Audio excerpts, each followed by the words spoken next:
بسم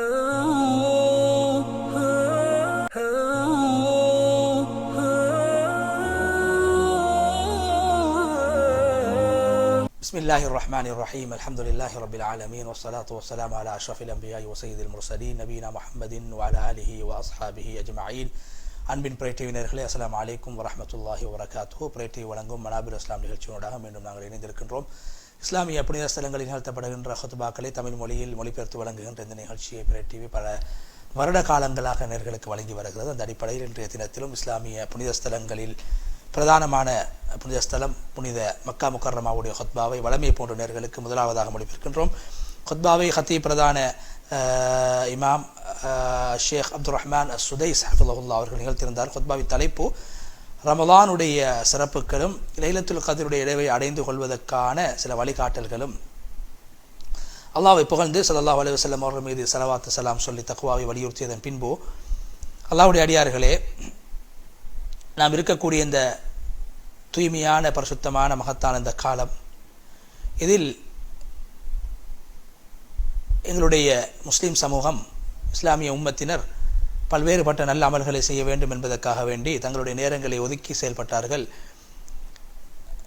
மிகவும் கண்ணியமான ஒரு பகுதியை நாங்கள் அடைந்திருக்கின்றோம். நல்ல விடயங்களை போட்டி போட்டு செய்யக்கூடிய ஒரு கட்டத்தை நாங்கள் அடைந்திருக்கிறோம். அதுதான் ரமலானுடைய மாதத்துடைய கடைசி 10 தினங்களாகும். அதில் அல்லாஹ்வுடைய ரஹ்மத் உலகத்துக்கு இறங்கி கொண்டிருக்கிறது. அதே போன்று நல்ல அமல்களும் அல்லாஹ்வுக்கு விருப்பமான காரியங்களை மக்கள் அதிகமாக செய்யக்கூடிய ஒரு நிலைமையை நாங்கள் பார்த்து கொண்டிருக்கின்றோம். அல்லாஹ்வுடைய அடியார்களே, இந்த சமூகத்துக்கு அல்லாஹு தாலாவினால் வழங்கப்பட்ட வெகுமதிகளில் ஒன்றுதான், அல்லாஹ் இந்த சமூகத்தை ஏனைய சமூகத்தினர்களை விட உயர்வுபடுத்தியிருக்கிறான், கண்ணியப்படுத்தியிருக்கிறான். எப்படி என்றால், ஒரு கண்ணியமான ஒரு இரவை கொடுத்து நல்ல கூலிகளை பெற்றுத்தரக்கூடிய கண்ணியமான உயர்ந்த ஒரு இரவை அல்லாஹ் கொடுத்து இந்த உம்மத்தை அல்லாஹ் கண்ணியப்படுத்தியிருக்கின்றான். மிக சிறந்த ஒரு இரவை அல்லாஹ் கொடுத்திருக்கின்றான். கடைசி 10 அந்த இரவுடைய வெளிச்சம் உலகெங்கும் வீசிக்கொண்டிருக்கும். எனவே இந்த கடைசி 10 மிகவும் கண்ணியமான 10 தினங்களாக இருக்கின்றன. அதே நேரத்தில் அந்த இரவிலே தான் அல்லாஹு தஆலா, அந்த இரவுகளில் தான் அல்லாஹு தஆலா லைலத்துல் கத்ருடைய இரவை அல்லாஹ் வைத்திருக்கிறான். குர்ஆன் அருளப்பட்ட இரவாகவும், அடியார்களுடைய ரிஸ்குகளும் ஏற்பாடுகளும் அல்லாஹ்விடத்தில் எழுதப்படுகின்ற இரவாகவும், ஒரு மனிதனுடைய அஜல் எவ்வளவு காலம் ஒரு மனிதர் வாழ்வார் என்பதை தீர்மானிக்கக்கூடிய இரவாகவும் அந்த இரவு அமைந்திருக்கிறது. அல்லாஹு தஆலா குர்ஆனில் கேட்கின்றார், லைலத்துல் கத்ருடைய இரவு என்றால் என்னவென்று உங்களுக்கு தெரியுமா? அது 1000 மாதங்களை விட சிறந்ததாகும். மாணவர்களும் ஜிப்ரீல் அலைஹிஸ்ஸலாத்து வஸலாம் அவர்களும் அந்த இரவிலே இறங்குகிறார்கள். அல்லாஹ்வுடைய கட்டளையின் பிரகாரம், அல்லாஹ்வுடைய ஏற்பாட்டின் பிரகாரம் உலகத்துக்கு இறங்குகிறார்கள். ஃபஜ்ருடைய நேரம் வரைக்கும், சூரியன் உதயமாகும் வரைக்கும் அல்லாஹ்வுடைய சாந்தியும் சமாதானமும் உலகத்துக்கு இறங்கி கொண்டே இருக்கும். சூரா அல் கத்ர் 2வது 3வது 4வது 5வது வசனங்கள். இரவு நேரங்களிலே நின்று வணங்கக்கூடிய மக்களே, லைலத்துல் கத்ருடைய இரவு வானவர்கள் இறங்கக்கூடிய இரவாகவும், எந்த அளவுக்கு அதிகமான வானவர்கள் இந்த இரவில் இறங்குகிறார்கள் என்றால், சின்ன பொடிக்கற்களின் அளவு வானவர்கள் உலகத்துக்கு இறங்குகிறார்கள். இந்த இரவிலே யாரெல்லாம் நின்று வணங்குவார்களோ, ஈமான் கொண்டவர்களாக, நன்மை ஆதரவு வைத்தவர்களாக யாரெல்லாம் நின்று வணங்குவார்களோ, அவர்களுடைய முந்தைய பாவங்கள் அனைத்தும் மன்னிக்கப்பட்டுவிடும். அநேகமான உலமாக்களுடைய கருத்துப்படி லைலத்துல் கத்ருடைய இரவு கடைசி 10 தினங்களின் ஒற்றைப்படையான இரவுகளில் தான் ஏற்படும். அது ஒவ்வொரு வருடமும் மாறி மாறி வரும். ஒரு வருடம் 27 வரலாம், இன்னொரு வருடம் அது 26 வரலாம், இன்னொரு வருடம் அது 23 வரலாம், 21 வரலாம். அது மாறி மாறி வரக்கூடியதாக இருக்கிறது. ஆனால் அநேகமான உலமாக்களுடைய கருத்துப்படி அது 27வது இரவாக இருக்கும் என்று குறிப்பிட்டிருக்கிறார்கள். ஹாஃபிஸ் இப்னு ஹஜர் ரஹ்மத்துல்லாஹி அலைஹி அவர்கள் இந்த விடயத்தை குறிப்பிட்டிருக்கிறார். என்றாலும் அது ஒவ்வொரு வருடமும் 27 வரமாட்டாது. ஒவ்வொரு வருடமும் அது ஒவ்வொரு இரவுகளில் வித்தியாசமாக வரும் என்பதுதான் ஊர்ஜிதமான கருத்தாக இருக்கிறது என்பதை சொல்லிவிட்டு, எனவே அல்லாஹு தஆலா அந்த இரவு தினங்களிலே மிக அதிகமாக அல்லாஹ்வின் பக்கம் திசையை திருப்ப வேண்டும், வணக்க வழிபாடுகளில் ஈடுபட வேண்டும் என்பதற்காக வேண்டி அல்லாஹ் அந்த இரவை மறைத்து வைத்திருக்கிறான். உலமாக்கள் சொல்கிறார்கள், அந்த லைலத்துல் கத்ருடைய இரவை அல்லாஹ் மறைத்ததற்கான காரணம் என்னவென்றால், அடியார்கள் நல்ல வணக்க வழிபாடு கடைசி 10 தினங்கள் முழுக்க வணக்க வழிபாடுகளில் அவர்களுடைய நேரங்களை செலவழிக்க வேண்டும் என்பதற்காகவும், அவர்கள் மிகவும் மும்முரமாக அமல்களில் ஈடுபட வேண்டும் என்பதற்காகத்தான் அந்த இரவை கூட அல்லாஹு தஆலா மறைத்து வைத்திருக்கிறான். அந்த இரவில் அல்லாஹ்வுடைய ஏற்பாடுகள் எழுதப்படுகின்றன. யார் சுவர்க்கவாதி, யார் நரகவாதி என்று முடிவெடுக்கப்படுகின்றது.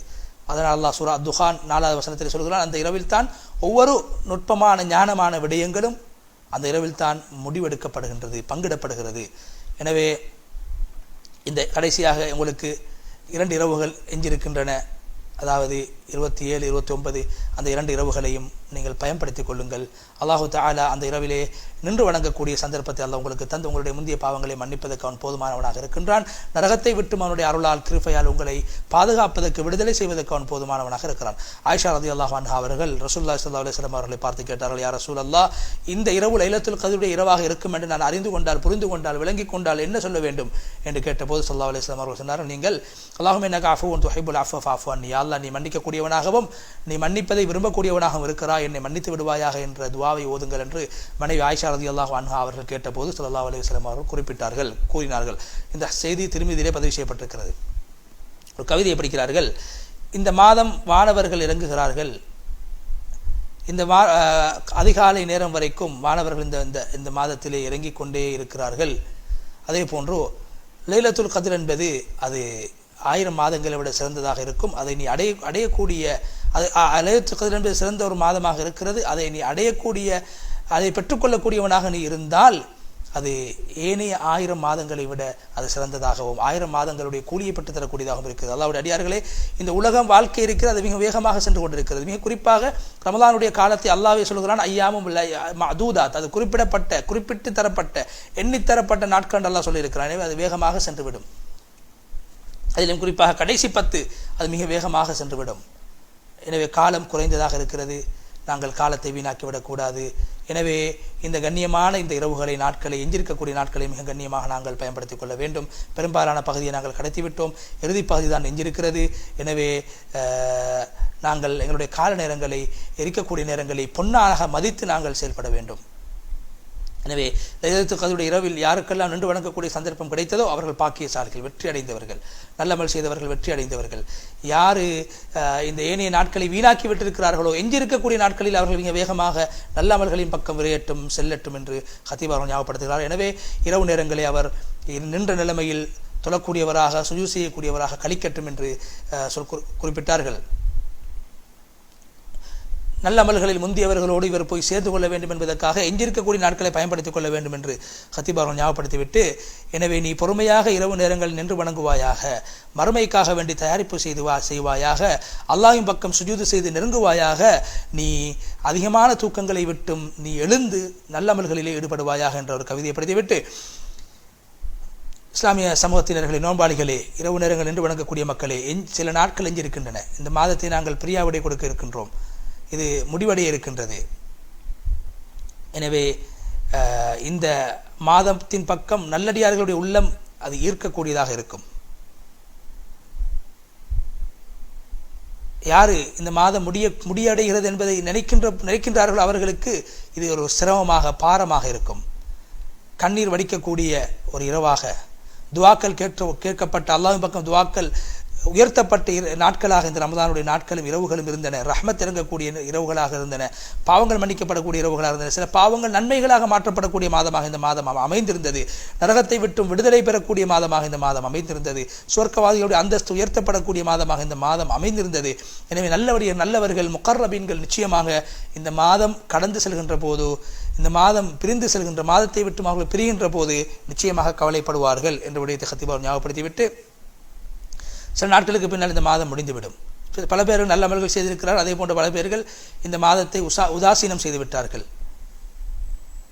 எனவே இந்த மாதம் எங்களுக்கு அது சாதகமாக இருக்கும் அல்லது பாதகமாக இருக்கும். எனவே இந்த மாதத்தில் நன்மைகள் செய்தவர்கள், அவர்களுக்கு அது சாதகமாக அமையும். பொடுபோக்காக கழித்தவர்களுக்கு இந்த மாதம் பாதகமாக அமைந்துவிடும். எனவே இன்னொரு தடவை இந்த ரமலானுடைய சந்தர்ப்பம் எங்களுக்கு கிடைக்குமா இல்லையா என்று எங்களால் சொல்ல முடியாது. அடுத்த ரமலான் வருவதற்கு முன்னால் நாங்கள் மரணித்து விடக்கூடும். எனவே உண்மையான பாக்கியசாலி யார் என்றால், இந்த ரமலானுடைய மாதத்தில் இஹ்லாஸோடு பூர்த்தியாக அமல் செய்தவர், முஹாசபத்து நஃப்ஸ் என்று சொல்லக்கூடிய அதாவது விசாரணை செய்தவர், இஸ்திக்பார் செய்தவர், தௌபா செய்தவர் தான் உண்மையிலே பாக்கியசாலியாக இருக்கிறார். ஏ கண்ணே, நீ அழுவாயாக, இந்த மாதம் செல்ல இருக்கிறது என்பதை நினைத்து நீ அழுவாயாக. இந்த மாதம் உனக்கு வழங்கப்பட்டது உன்னுடைய பாவங்களை விட்டு உன்னை பரிசுத்தப்படுத்துவதற்காக மாத்திரம்தான். எனவே அல்லாஹு தஆலா தன்னுடைய கொடையை இந்த அடியார்கள் மீது தாராளமாக இந்த மாதத்தில் வழங்கி கொண்டே இருந்தான். அல்லாஹ் விரும்பக்கூடியவர்கள் நரகத்தை விட்டு விடுதலை செய்து கொண்டே இருந்தான். அல்லாஹு தஆலா நிச்சயமாக நோன்பாளிகளுடைய அநேகமான நோன்பாளிகளை கடைசி இரவிலே அல்லாஹு தஆலா மன்னிப்பான். எனவே அல்லாஹ் அந்த அளவுக்கு இரக்கமுள்ளவனாக, அவனுடைய ரஹ்மத் விசாலமானதாக இருக்கிறது. எனவே நீங்கள் அல்லாஹ்விடத்திலே மக்ஃபிரத்தை தேடிக்கொள்ளுங்கள், தௌபா செய்து கொள்ளுங்கள். எனவே யாருக்கு இந்த மாதத்தில் பாவ மன்னிப்பு வழங்கப்பட்ட அல்லாஹ் ரஹ்மத்தை பெற்று நரகத்தை விட்டு விடுதலை பெறுவாரோ அவர் பாக்கியசாலியாக ஆகிவிட்டார். யாருக்கு மன்னிக்கப்படவில்லையோ, யாருடைய தவறுகளுக்கு யார் தௌபா பெறவில்லையோ அவர்கள் நஷ்டவாளிகளாக மாறிவிட்டார். அபூ ஹுரைரா ரலியல்லாஹு அன்ஹு சொன்னார்கள், ரசூலுல்லாஹி ஸல்லல்லாஹு அலைஹி வஸல்லம் அவர்கள் சொன்னார்கள், ரமலானுடைய மாதத்தை அடைந்து ரமலானுடைய மாதத்தினுடைய மன்னிப்பை பெறாதவர் அவர் அழிந்து போகட்டும், நாசமாகிவிட்டார் என்று ரசூலுல்லாஹி ஸல்லல்லாஹு அலைஹி வஸல்லம் அவர்கள் சொன்னார்கள். எனவே நீ இந்த மாதம் சென்று விட்டது, சென்று கொண்டிருக்கிறது.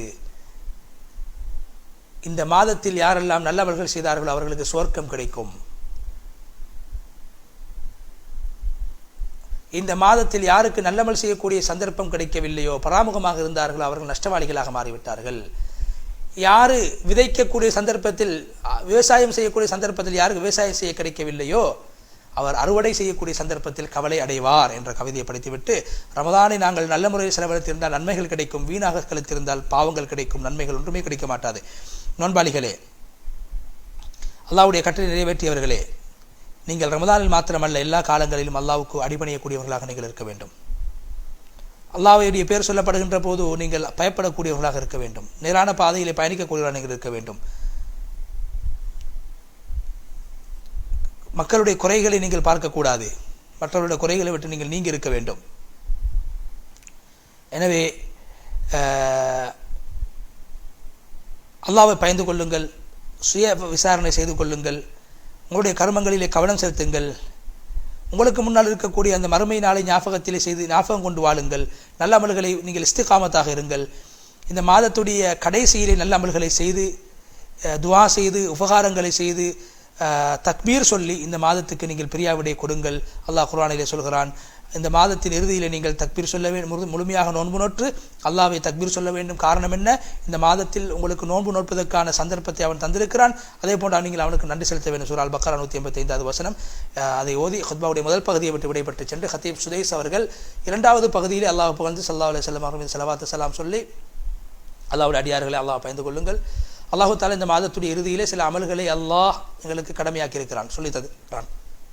ரமதானுடைய குறைகளை பூர்த்தி செய்யக்கூடிய சில வணக்கங்கள், நன்மைகளை அதிகரிக்கக்கூடிய சில வணக்கங்கள், அவ்வாறானவைகள் ஒன்றுதான் ஜகாத்துல் ஃபித்ர், சதகத்துல் ஃபித்ர் என்று சொல்வார்கள். ஏன்?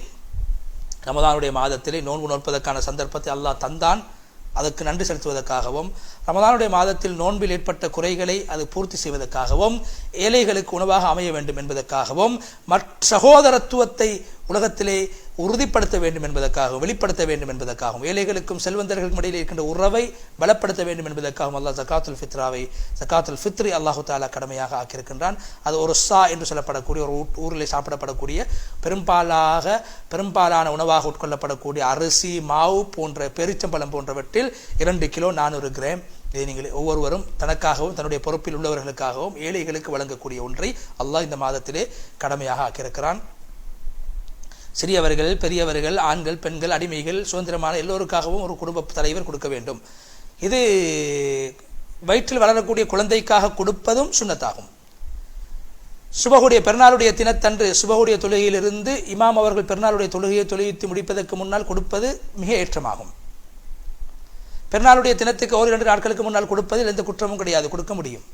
அதை காசாக கொடுக்க முடியாது, அதை தானியமாக அரிசியாக கொடுப்பதுதான் சுன்னத் என்பதை ஹத்தீப் அவர்கள் ஹுத்பாவிலே மிம்பரிலே வலியுறுத்தினார். அதுதான் ஸல்லல்லாஹு அலைஹி வஸல்லம் சுன்னத்தாக இருக்கு. அல்லாஹ் பயந்து கொள்ளுங்கள், ஜகாத்துல் ஃபித்ர் நிறைவேற்றுங்கள், தகுதியானவர்களுக்கு ஏழைகளுக்கு அதை கொடுங்கள். அதே போன்று அதை யாருக்கு கொடுக்க வேண்டும், எவ்வளவு கொடுக்க வேண்டும், எப்படி கொடுக்க வேண்டும் என்ற விடயத்திலே அல்லாஹ்வை பயந்து செயல்படுங்கள். தகுதியானவர்களுக்கு முறையாக கொடுத்து விடுங்கள் என்று சொல்கிறார்கள். அதே போன்று அல்லாஹு தஆலா இந்த பெருநாளுடைய தினத்திலே மிக முக்கியமாக தக்பீர் சொல்ல வேண்டும். அதிகமாக தக்பீர் சொல்வதை அல்லாஹு தஆலா எங்களுக்கு மார்க்கமாக காட்டி தந்திருக்கிறான். பெருநாளுடைய தொழுகை எங்களுக்கு அல்லாஹு தஆலா நபி அவர்கள் காட்டி தந்திருக்கிறார்கள். ஏன்? அந்த பெருநாளுடைய தினம் என்பது பரிசு வழங்கப்படக்கூடிய ஒரு தினமாக இருக்கிறது. தக்பீர் சொல்லுவோம், பெருநாளுடைய தொழுகையிலே நாங்கள் ஈடுபடுவோம், நல்ல புத்த ஆடைகளை அணிவோம், இருக்கின்ற ஆடைகளில் நல்ல ஆடைகளை அணிவோம். அல்லாஹு தஆலா உங்களுக்கு தந்திருக்கக்கூடிய நிஅமத்துக்களை உபகாரம் செய்து நன்றி செலுத்தி நீங்கள் வெளிப்படுத்துங்கள். நன்றி செலுத்துவதன் மூலமாக அல்லாஹ் இன்னும் எங்களுடைய நியமத்துக்கள் அதிகரிப்பை ஏற்படுத்துவான். அதேபோல் அல்லாஹ்விடத்தில் துஆ செய்து கொள்ளுங்கள். முஸ்லீம்களுடைய நிலைமைகள், ஈருலகத்துடைய நிலைமைகள் அல்லாஹ் சீராக்க வேண்டும் என்று துஆ செய்யுங்கள். நாங்கள் அதே போன்று அல்லாஹ்வுக்கு நாங்கள் நன்றி செலுத்துகின்றோம். எங்களுடைய இந்த நாட்டிலே ஹஜ்ஜுக்காக உம்ராவுக்காக வந்து உம்ராவுடைய கடமையை செய்து இந்த பள்ளிவாசல் தொழக்கூடிய இந்த ஈமானிய சூழலை ஏற்படுத்துவதற்காக வேண்டி கச்சிதமான முறையில் இந்த அமல்களை செய்ய வேண்டும் என்பதற்காக எங்களுடைய அரசு செய்யக்கூடிய பணிகளை நாங்கள் ஞாபகப்படுத்தி அரச துறை சார்ந்தவர்களுக்கு நாங்கள் நன்றிகளை தெரிவித்துக் கொள்கிறோம் என்பதை சொல்லி, குறிப்பாக சவுதி மன்னருக்கும் நாங்கள் அவருடைய இளவரசருக்கும் நாங்கள் நன்றிகளை தெரிவித்துக் கொள்கிறோம். இந்த பள்ளிவாசலுடைய ஹிதுமத்தில் ஈடுபட்டவர்களுக்கும் நாங்கள் நன்றிகளை தெரிவித்து அவர்களுக்காக துஆ செய்து கொள்கிறோம். ஸல்லல்லாஹு அலைஹி வஸல்லம் ஸலவாத்து ஸலாம் சொல்லுங்கள் என்று சொல்லி வலியுறுத்தி நீண்டதோர் துஆவை செய்தி ஹதீப் அப்துல் ரஹ்மான் சுதைஸ் அவர்கள் புனிதமான மக்கா முக்கர்ரமாவுடைய ஹுத்பாவை விட்டு முழுமையாக விடைபெற்று சென்றார். அடுத்ததாக நேர்களுக்கு நாங்கள் புனித மதீனா முனவ்வராவுடைய ஹுத்பாவை மொழிபெயர்க்க இருக்கின்றோம். அதற்கு முன்னால் ஒரு இடைவேளை.